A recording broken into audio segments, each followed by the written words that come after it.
Without doubts, I think it's by far the best league in the world. How dare you score like that in the Premier League? Mission accomplished in the Premier League. The American. Next up, we have our boys. Bickler is in his usual background for this one, back in the stadium. So it's going to be, let's start with the incomings on this one. And I think the biggest change, obviously, Gally, is Mane leaves, Nunez comes in, especially for the front line. Obviously, on our podcast and throughout our YouTube TV channel, we talk a lot about Liverpool. What do you make of this offseason? How do you see us? Did we get better? Are we about the same, or did we get worse? Yeah, I mean, I anyone who listened to the pod earlier this week, they know I said that I think we got better. After listening to you guys share your thoughts, maybe we're a little more of the same. Paul loves the freaking caveat. He can't answer a question, so he sidesteps it with, well, better, worse, we're deeper. Fucker. But the truth is, welcome. I think there's a lot of truth in all of it. I mean, you don't lose a guy like Sadio Mane who contributes so much and not take a little bit of a step back, especially with the comfort that he had with Mo and Bobby up top. And then as Jota started to learn that as well. But when you start to figure in Diaz pushing forward, Nunez's skill sets, what Carvalho can bring, and the difference maker, I really believe that this has the makings of being a much better side by the end of the campaign than the side that ended last season. So where I stand on we're better is I think there is a better collection of talent, and I have faith in the coaching staff and the manager to make them better by the money portion of the season. So I'm not on a fence. I'm going to say they're better, but it might take a little time for us to see it. Bickler, I mean, obviously the biggest concern is like midfield. But before we get to that, what do you make it for the front line? Obviously, Mane has lost. I think as Liverpool fans, I don't know if it's because of Nunez coming in, but you would think when you lose a player like Mane, it was, like African Player of the Year, and we've seen all what he's done. You would think we would be a lot more cautious or maybe worried about the front line, but I don't get that sense at all from Liverpool fans. Everybody just says midfield and seems like there's no concern for the top line. Are you on the same boat with that one? Yeah, I can see that. I mean, I have some questions. I have some concerns about the front three. Not outside of the players that we have and regularly rotate. I guess I would say my legitimate concern is we still do not have a legitimate number 2 right-sided attacking player outside of Mo. We don't. Like Harvey, I don't think he has a top end to play up there. I think there's a reason he stays in the midfield, and I think he's best there. I mean, the only one that I can think of is Cade Gordon. And maybe he's further along in his development than any of us know. I just haven't seen it. I mean, he looks good, but I just don't think he's there to consistently be that backup guy. So that's the one thing I would say. We got loads of guys that can play left. We got loads of guys that can play center. To our conversation about whether we strengthened or not, I would say right now, I don't think this side is stronger, but I think it's more versatile. I think it does have the capability of being a better squad by the end of the year with some development. But what I would say about the squad is I think we have the parts and the pieces to make in-game adjustments that we weren't able to do last year. I think we can seamlessly move into a 4-2-3-1 if we need to, and the parts are there for that. Yeah, my big knock on this is we identified some areas. We got 2 new attackers. We finally got a fullback behind Trent, which was sorely needed, and a fantastic one at that. I think he's going to be an absolute monster. But we didn't address backup for Mo, and we didn't address our midfield to my liking. I mean, we just added more attacking options. To me, the real thing is we need somebody who's got some steel in there and can play in that back 3, whether it's behind Fabinho, whether it's in front of Henderson, whether it's when Thiago's injured, any of those 3, because our top 4 midfielders have serious age and durability issues. And I think that's why I feel like we're about the same, because I do have the excitement of being able to do a variation of things moving forward. So if you're having problem opening up a defense, I think there are different things we can do now compared to before. So that gives me a positive vibe there, which everybody knows I don't get a whole lot of. But in terms of like negative, I do worry about that midfield in terms of getting older, especially in the defensive midfield end of it. I think players like, like Elliott's and Jones, you can play them, but the defensive mid after Fabinho, you have Hendo.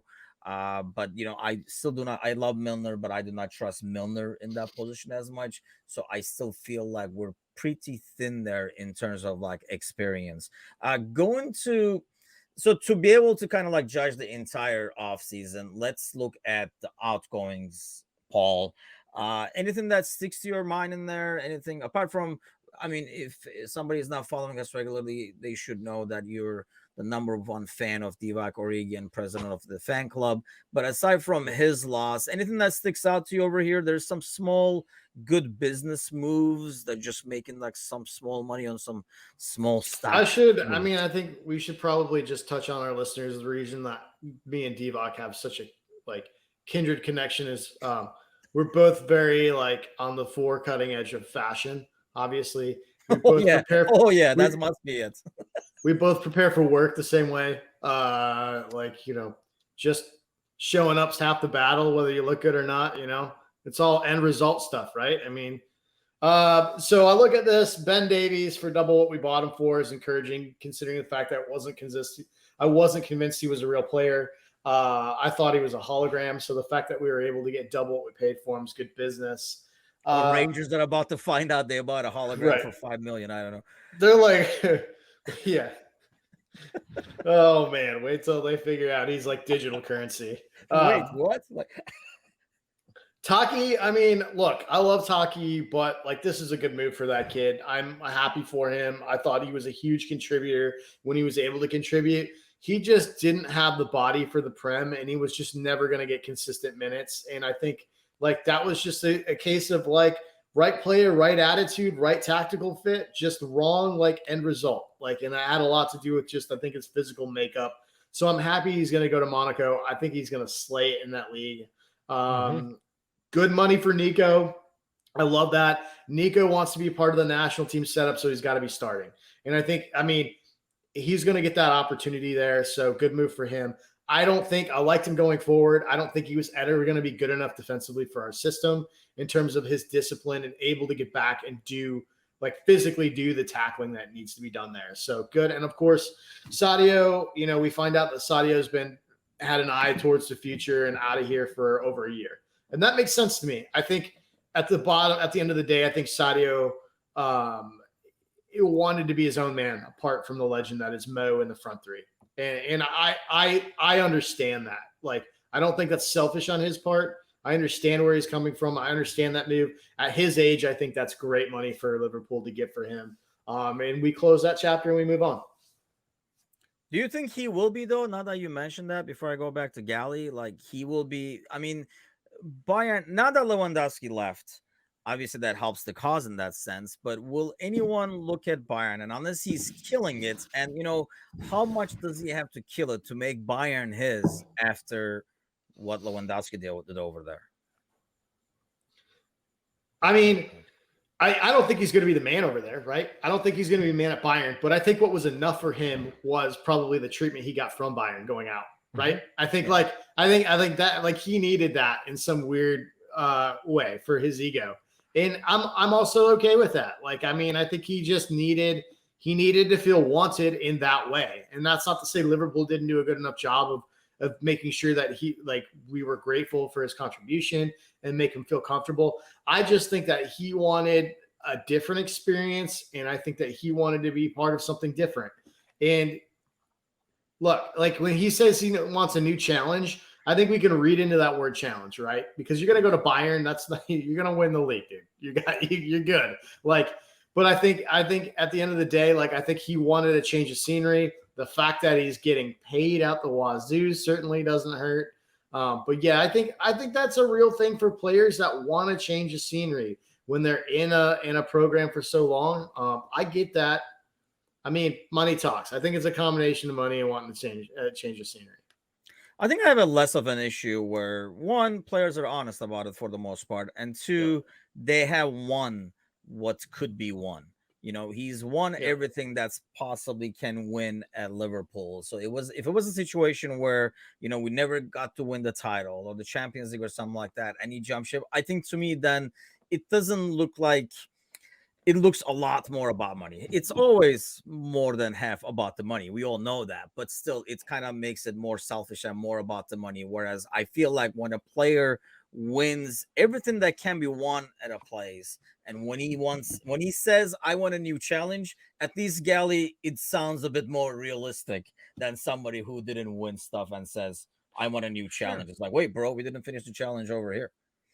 Sure, but if he went to Dortmund and said, I want a challenge to be the best player at a big club and unseat a champion, I'd say he's going for a challenge. He left Liverpool, a club challenging on all fronts, challenging Real Madrid to be Champions League finalists, challenging City to the last minute of the last day. He went to Bayern, a place where the league will be done by January. So, I mean, let's get real. He wanted a big club that would treat him big and pay him big, and I'm all for it. Genie wanted a new challenge. He went to PSG. Get the fuck out of here. Like, let's be real. He took money. That's it. He took a lot of money, and it's okay. And he wanted to leave because he wanted, to Paul's point, to have his own future and his own history, and that's okay too. He's going to go to Bayern, and if he gets into one of his funks, they're not going to play him if he's not scoring because he's got Coman and Gnabry and Sane to compete with. They signed Patrick Schick. They have other strikers. They have youngsters in their ranks. Like they'll buy Adeyemi or Adamai or the kid who went to Dortmund from Salzburg to replace Haaland. They'll buy him in 2 years. Like if they could have got Haaland after signing Mane, they would have. Like they didn't buy him to be their number 9 or their talisman. They bought him to be another piece and pay him $370,000 a week or whatever it is that he's making, and good for him. I'm all happy for him. But this idea that like he did it right and other players did it wrong, he did what they all do. He decided his time was up. He respectfully played out a hard season for the club, and they let him leave because he told them he wanted to. So to me, everybody wins in this. Honestly, we all thought Sadio Mane would be the first person of those 3 to leave. He was. And it was 1 year before his contract ended. If he had left next year for free, I'd be up in arms screaming about it. So to me, this was par for the course. This was the business I thought would be done for the last 3-4 seasons. I think in some ways it was a year or 2 later than I thought. If COVID didn't happen, it might have happened sooner. Yeah, I don't know. I feel still like, I know you see so many other ugly exits. I think this is maybe because it's a win-win, like you're saying. I feel like it's like the cleanest, smoothest exit I've seen where, I know you don't see anything negative from the fans at all. I think with Genie, we had it a little bit because I don't know, like, is it just me that Genie almost didn't claim, I can't remember exact quotes, but it made it sound like it wasn't about the money at all, kind of thing, which everybody knew it was not. I think maybe we already all knew this was part of the money with the situation that was going on with Mo, that didn't come about as much, whereas it did with Genie. I mean, I remember like Emre Can, for example, it was the same situation there. I felt like everybody was honest at that time. Nobody said, why is this guy leaving or anything, just because, oh, you want that much money? We're not going to pay it. So have a good life, man. Nice seeing you. Nice playing with you. And then we move on. But so going back to the outgoings, Bickler, I'm going to kind of talk about Nico a little bit. We did gain a lot from him. And you talked about his defensive work and not being enough. Is this just, again, physical? Because I feel like he was great going forward. He's probably more of like a wingback. He reminded me of Moreno on the right-hand side, if you will, because he is great going forward. But even when he does have the positional discipline, it almost felt like he was not strong enough to make those challenges. And it never changed. You know, you go back and you see Trent when he first came in, he's like this little skinny kid, and you look at Trent now. Whereas Nico, I mean, it almost felt like he has not changed or gotten stronger over the last 2-3 seasons we've seen him. I think that's true. I think the difference between Nico and Trent is that Trent saw an opportunity and took world-class ability and morphed it into a position so well that we actually modeled a system over after it. Right. Whereas with Nico, he saw an opportunity, and I think he saw it as an opportunity to be on the pitch and then move into a position that he wanted to be in. Like, I think that, like, he doesn't have his – I don't think he has his heart set on being a fullback. And I think if he's a wingback, he has the opportunity to essentially be a midfielder, which is what he wants to be. I think he wants to be a goal-scoring wide midfielder. And I think that's the difference. And, like, he has the energy and the ability to get back. I don't think he's as brainless as Moreno, and I love Moreno. I just don't think he has, like, he doesn't have the mental lapses that we saw from Alberto consistently. But I just think he has the desire to get forward. He'll get back and get in position, but he doesn't have the desire to roll his sleeves up in the tackle. Like, that's not what he's about. And I think in this league, you got to be about that, or you're going to get exposed. Exactly. I mean, I think a lot of people who complain about Trent's defensive abilities, and obviously I think when you have those offensive abilities, whatever you do defensively is going to get kind of like outshined by it. But Gally, obviously, if we don't talk Nunez at all, but if you do want to hear us talk about Liverpool, because we do this all the time, tune into our Monday live podcast. We record it every Monday. Some would say too much. Yeah, maybe that. 7 Central, 8 Eastern for Bickler, and I guess for Gally too, but Bickler is the only one that has issue with time zones. So Gally, let's talk Nunez real quick. I guess maybe like give me an over-under on how many goals do you think he contributes?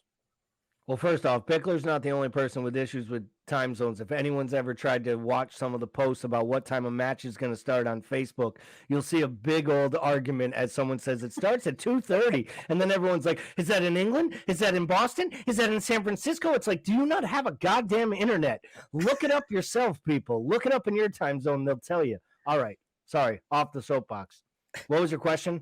I was too excited about number Bickler's of goals. time Give zone. me an over-under, and we'll have Bickler bet off of that.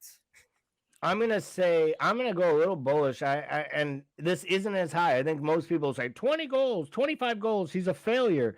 I'm going to say 15 league goals, and I think that's a lot. But I think the guy's going to play a lot, and I think he's going to score. He'll be involved in a lot more goals than that, but Mo's still going to take the penalties. Mo's still going to get the majority of the goals and the majority of the attacking impotence. But I will say 15 plus goals, hopefully 25 plus goal involvements in the league, not total. Yeah, this was probably the only penalty he's going to get from Mo. He just got it in the preseason. So I'll be like, don't get used to it, kid. What is your reaction to those numbers, Bickler? My initial reaction is that seems low to me, especially if you think he's going to play a lot and we're averaging between 90 and 100 goals a season in league play. I'll go there. I'll say it. I think he hits 20. I think he hits 20 league goals. Yeah, I go with 20 as well. So you guys think he'll be the second I think he'll only be the third Liverpool player to ever score 20 league goals in his first season at the club. League goals. You guys realize Sadio Mane only scored 20 league goals once in his time at Liverpool? That's a lot of goals. That is a lot of goals, but I still feel like, especially with Jota being injured entering the season, I think he gets even more opportunities, and especially if he starts out good and he secures a regular spot, I think he gets those 20 goals. Here's my thing: is you're leaving if you say Mo's going to hit 20, right? He's going to hit at least 20. You still got at least 70 goals left over out of that side without a Sadio Mane in there. So, like, where are the goals? Where are they coming from? They're not coming from Jordan Henderson. Like, Man, what is it? I knew that was gonna go at Hando Well, too. I do. I just feel like I don't know. I just think seems that unfair. I'm not sure he's going to start regularly until after the World Cup. I actually think he's going to play like the super sub role at the beginning of the first month or two, and I think that might hinder it a little bit. But I mean, God, man, you guys each told me Bobby's going to be back to full form, starting and playing regularly and healthy. And then I say that the new striker's only going to score 15, and you both tell me I didn't want to undercutting his say goal it, but we involvement. set you up for this moment the entire You time. basically did, you little fuckers. I actually went like I went pro Bobby. He's gonna play more. They're not gonna shift the formation early in the year. Hey, I hope I'm wrong, but I think if he gets between 15 and 20 goals, that's an amazing first season. And if he goes more than 20 goals, then we've hit absolute gold early on. Because I think he's going to have to average more than 20 goals in the league for his Liverpool career to be deemed a success at what we paid for him. But I'm giving the kid a little bit of a pass moving from Portugal to England, having to learn the new system, learn the language, learn a new city. And what we've seen from Klopp is that he doesn't put a lot of pressure, and if not even less, on his big time signings and players. You know, I just feel like, and I think there's another part of me that has really, really liked what I've seen out of Mo so far. And I feel like Mo looks invigorated. Mo looks really, really in form. And I kind of think Mo is loving the fact that Sadio isn't the person in the center of the pitch. Because whether it's Nunez's runs and being in the right spots, I think at times Mo and Sadio started to kind of fight for the same areas of the pitch because they make similar runs. And I just feel that Mo, this could be the year Mo goes back to 30, 35 league goals. So maybe that, Paul, is why I feel like Diaz, or why, and you know what? Let's get to Diaz. I think Diaz needs to add goals to his game. He was the best player on our team from the day he signed. But if you actually look at his actual numbers of goal involvements, it wasn't that high of goals and assists. It was moments of brilliance that we saw the flashes. I think those goals have to be added to his game, and I think they will be. And I think Jota is being absolutely forgotten because he's hurt, because we bought an $85 million striker, and because Bobby looks good. But, I mean, Jota's got 15 poacher goals in him if he's put in the right positions too. So I still think we get to the 90 to 100 goals. I just think it gets spread out a little better and a little I more. worry about Jota, man. I worry about him. He did not look good down the stretch last year, but maybe I think, like I say, with Nunez, I think what Mo gets is, when we signed Nunez, we talked about this on our podcast as well. If you look at any of his heat maps, like he likes to make those runs more towards the left. And when you have a team, and I think that goes for Diaz too, is, getting that attention, having somebody in form with that speed, and kind of like, that's what you got from Sadio. And I think that's why he's a perfect replacement, where the unpredictable movements you get from Diaz. Is it going to go to the line? Is it going to cut in and take a shot? And I think that's very hard to defend for a defender. And then when you have Nunez making runs in that way, one, it makes that side a lot scarier. And two, it isolates somebody on the other side against Mo. So Mo has to be loving that. So obviously, I don't even know we need to go around for predictions over here. We're winning the title, right? Bickler? Yeah, of course. I mean, obviously. Yeah, obviously, right, Gally? No arguments. Oh, there? yeah, we're going to win the title. I do think, though, if we want a prediction on the negative side, I think we bow out of at least one, if not both, of the domestic cups earlier. I think Klopp had his two big runs. He gave the supporters their domestic trophies last year. And I think we go back to Klopp football, where we're literally starting the kids in the cup matches because they're even tighter with this stupid 6-week World Cup in the middle of the winter. So I wouldn't be surprised at all if we're out of one, if not both, of the domestic cups early. But I do believe we win this league.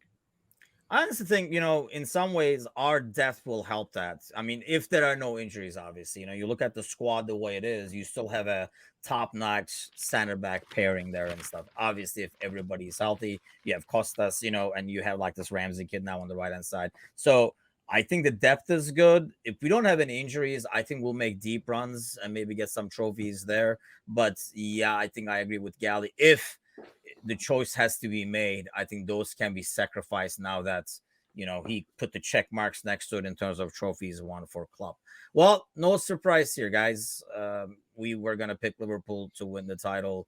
And honestly, this is being objective. They're just going to win the title. That's all there is to it.